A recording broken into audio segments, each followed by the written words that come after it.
Think we're live. All right.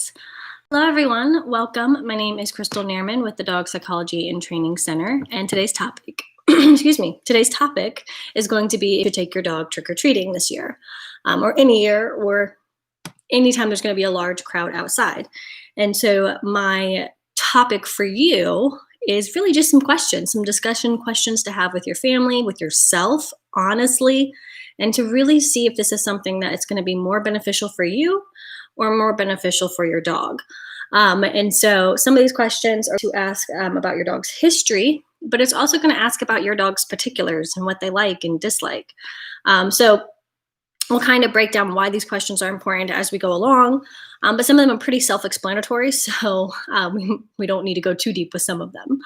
So the first question I have, whether you should take your dog trick-or-treating, would be, has your dog ever been reactive to any person, young, old, doesn't matter gender, doesn't matter the reason? Has your dog ever been reactive or aggressive to another animal or person? If the answer is yes, then I would say absolutely not. Don't take your dog trick-or-treating. Now, let's say you have some really good excuse for your dog, that the kid pulled his ear really hard and so it just hurt him, and so he nipped at her. It's trick-or-treating. There's going to be a lot of crowds. There's a good chance that your dog might be stepped on or kicked or smacked with a heavy bag of candy. So many things could just be happening out of your control that your dog may have a legit reason to act like a reactive, snappy, corrective dog. But as a parent, that's my kid. So not that I'd let my kid ever intentionally hurt a dog. I mean, I guess, let me rephrase that. If my kid ever intentionally hurt an animal, there would be consequences for my child so that they would never do it again. But it's just too risky. So the next question is, what does your dog do if somebody accidentally steps on their tail or their paw? Like, how do they react to that? Do they just kind of give them a dirty look and walk away? Do they kind of growl? Do they kind of snap at somebody? Again, all of these questions are helping you understand how your dog is going to react for trick-or-treaters. Trick-or-treaters are unpredictable, right? And then adding that stress of costumes and masks, which some dogs can be very reactive to. So next question. Have you ever wore a scary costume around your dog, and how did they react?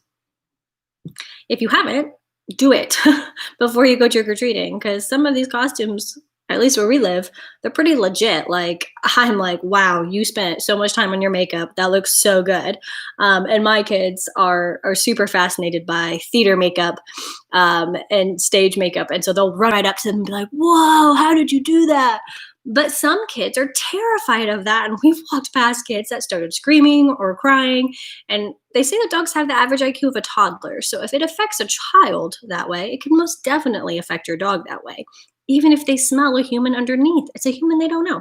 So has your dog ever been around a scary costume or props, scary props? Because, they have weapons and all kinds of accessories that they're going to have out for Halloween that, again, your dog might be rightfully reactive to, right? Like, it's not going to be the dog's fault if they are like nervous or afraid of somebody in a costume. Like, that's kind of normal, especially if they haven't been around costumes before. But again, not the dog you need to take trick-or-treating. So then we get to more specifics about, what does your dog like? Has your dog been out and about large crowds before? How did they do? Like, have you literally been, and I'm not talking about taking your dog to a pet store, I'm talking about large crowds, like kids cluster at doorways and in front of houses and in lawns and in the street, and you have to walk through that and around that, and there's going to be other dogs. And how is your dog going to handle that stress? Have you had experience with that before? If not, then don't go trick-or-treating this year. Get experience and see how your dog does, and then maybe go next year. But if your dog has been around large crowds and your dog did great and your dog seemed happy the entire time, maybe maybe go trick-or-treating. If your dog has been around large crowds and your dog was maybe more standoffish and you're like, oh, he normally loves everyone to pet him. I don't know why he doesn't want you to pet him. Or maybe he was really clingy to you and just kind of tripping you up because he wanted to be close to you and your legs, or was like pulling to the car, like, please, let's get out of here.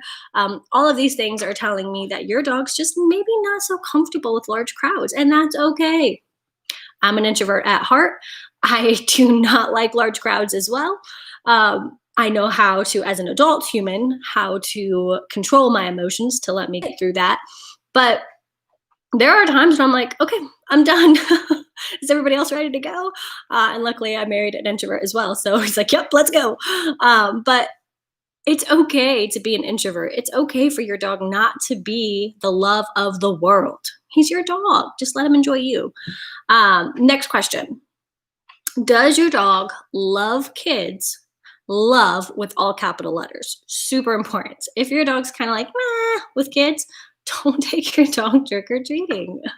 And so if your dog like freaks out in a good way when they see kids and they are calm and respectful, so I'm not talking about them jumping all over them to give them kisses, like being respectful, being kind, maybe trick-or-treating is going to be okay. Is your dog easily spooked? This is kind of going back to the scary costumes, but also loud sounds. Like where we go trick-or-treating, there is what's it? Like somebody who breathes fire. Like they have a balcony and they play like haunted music, like live. Like they're playing this live, like a little band, and they have like a fire breather who sings like this really gothic opera, and it is so awesome. And we love just stopping outside of their house and just waiting, watching them for like 10, 15 minutes. But like blowing fire can be pretty scary, right? Sometimes houses will have like yard decorations or people posing as yard decorations. And as you walk by, they'll be like, rah, and jump out and scare you. Like, how is your dog going to deal with that? Is your dog going to crap its pants? Probably don't take him trick-or-treating. Is your dog going to be like, whoa, oh goodness, this scared me? Maybe okay. And is your dog, last, final, most important question, does your dog have a solid enough relationship with you that if something like somebody spooking him or a scary person or somebody steps on his tail, he has that relationship with you instead of thinking for himself, this is what happened and this is what I'm going to do. He looks at you and he says, what do you want me to do about that? And you get to have the choice to say, it was an accident. It's not really that important. It's fine. Or, yeah, that person is legit scary, not just like costume scary. Please do your dog thing and protect us. You get to have that control. If you have that kind of control, if you have that kind of relationship with your dog where they trust you, they look to you for guidance, they look to you to ask you questions, then maybe you can take your dog trick-or-treating. We have taken our dogs trick-or-treating before. The kids loved it. They were accessories to kid costumes. One was my niece years and years ago, who's about to have her first baby. So this was a long time ago. But she was a rock star, and my schnauzer was her spider pet. And he was on a leash, and he was super obedient, and he sat at every house when she collected her trick-or-treating.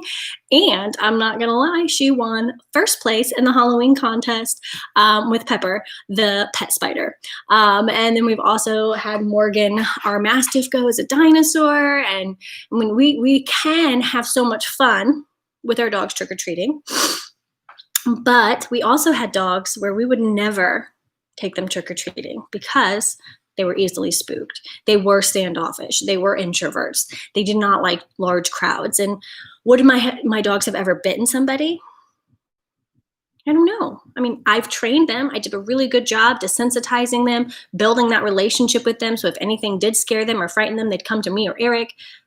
But they're dogs. They have the IQ of a toddler, right? And you put that kind of pressure, that kind of commotion around them for an extended period of time, just like people, we're capable of almost anything, right? And so these are my questions for you to ask yourself very thoughtfully, very truthfully. Ask a close friend who knows you and your dog very well. Ask your significant other. Talk with your kids. And just let them know it's not about them. It's about your dog. What's going to make him the happiest? Yes, it sounds lonely being in your crate all day, but let me just tell you, I love being alone in my room and reading a book because I'm an introvert. So for some dogs, being alone in their crate while you're out trick-or-treating really is a relief. They're just like, me time. It's so great. So again, explain that to your kids. Explain that to yourself if you are that person that has that emotional negative connection to the crate. It is not a bad thing unless you make it a bad thing. My introverted dog loved his crate. Anytime he was stressed, anytime we had new company over that he just didn't know or was familiar with, he would just go sit in his crate, just his zen zone, feel calm, and he'd come out when he was ready and then go back into his crate when he was ready to get a break again. These are the questions to ask yourself honestly before you take your dog trick-or-treating. All right, guys, that's it. I'm keeping it short today. If you have any questions about trick-or-treating with your dog or if your dog should go, please post them in the comments. If you already know your dog is capable of going and is all dressed up, or you are the awesome house that's going to be treating us at trick-or-treating, and you have your dog all dressed up in the house, please post those pictures of your dogs in the comments as well. We love doggy costumes. And so please share the love of all those cute dogginess pictures of your dog in costumes. So, all right, guys, that's all we got today. Bye.